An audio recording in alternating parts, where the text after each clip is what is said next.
I have officially been an owner of this sled for 2 full snowmobile seasons. So this is my 2019 Pro RMK 850 155. I snow checked this sled brand new in 2019, and obviously when I picked the sled up, it looked nothing like this. Stock as could be, and now we are looking like this. The sled doesn't have all that much done to it. It has a Octane Inc. full wrap, has a Jaws Rowdy can on it, and I put Duraflex scratchers. Other than that, to be honest, the sled is pretty much stock. So today we're gonna be talking about my full experience owning this sled right here from the day I picked it up 2 years ago to right now. So when I first got the sled, my first ride on it, I had the notorious bog. Yes, it sucked. I hated it. It was the most disappointing, biggest letdown thing of my life. Went up to the Upper Peninsula of Michigan, got the sled out of the bed of the truck, got into the woods for the first time on my new sled. Went to go hit the throttle just a little bit, bogged right out. I used to say I was so sad about that. It was like a heartbreaking experience. I was reading all on Facebook about people like having this issue, and I'm like, oh, I won't have that issue. That's not a big deal. Like, I have nothing to worry about.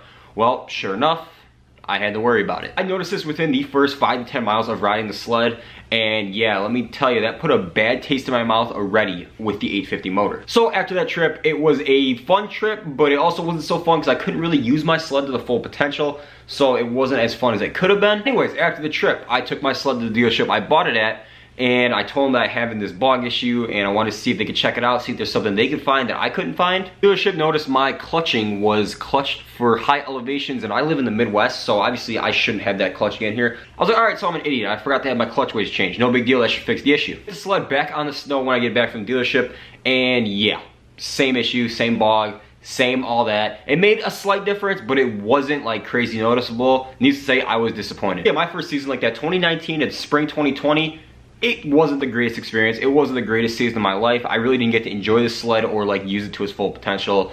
It was kind of like almost in limp mode the whole time I owned it. Anyways, in like spring, summer 2020, the ECU Reflash came out for these that was supposedly supposed to fix the bog. It was like, I believe it was like the 2020 Reflash. I think it was called something like that. Anyways, a Reflash came out for this sled. So obviously I was trying to get rid of this bogging issue so I could enjoy the sled. I got the Reflash. So now we fast forward to December of the next season when my sled is reflashed, and I hop on the sled, start riding it. Feels okay, then I start getting on it, feels okay, and I started like really getting on it, and there was no bog. The Reflash absolutely fixed all the bogging, which was awesome. I was finally able to like enjoy the sled to its full potential. Ever since then, I've had maybe 1 or 2 bogs, and that's about it. But the sled has been an absolute animal since the Reflash. It's such a fun sled to ride, and I finally like got to enjoy it. Cause like when I first bought it and I was having all these issues with it, I like really missed my 2014 Pro RMK that I had before I had this one, because it had no issues, ran mint, and now I had this brand new one here. Yeah, it's beautiful, it's the new chassis, new motor, all that, but like I couldn't enjoy it. I couldn't ride it how I wanted to ride it. So I was like really regretting selling my old RMK. Once I got this fixed and it was all dialed, like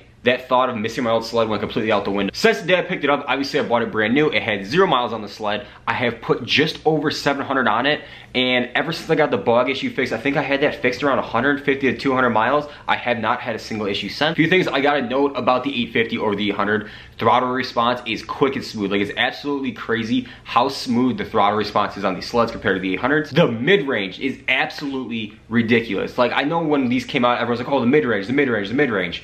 And me owning an 800 at the time, I was like, how much different can it be from an 800? Well, you hop on one of these 850s and you'll see real quick how much different these are than the 800. Noteworthy thing about this motor is you have power at every RPM. You're always in the power band with this sled. Compared to like the 800s where there was some flat spots, this sled, no flat spots. You are always in the power band. We're going into the 3rd season with this sled, and I can't tell you guys how excited I am to hop on the sled and just absolutely rip it up this year. Overall experience owning the sled, at first, it was kind of sucky. I was kind of disappointed. But once we got the kinks worked out, it has been a blast. Best sled I've owned, hands down. So the question is, would I buy another Polaris Patriot 850? Of course, 10 times over, I'd buy the same exact sled again and again and again. It's absolutely an incredible machine. This has been the best sled I've ever owned in my life, and I've owned about 7 or 8 sleds. So that is my 2-year ownership experience with this beast right here. If you guys like today's video, smash a huge thumbs up on today's video. Comment down below if you own an 850 and what your owner's experience was, or like your general experience. And like I always say, if you guys have been watching for a while or you're not already subscribed, what are you doing? Go ahead and hit that subscribe button, and I will catch you guys next video.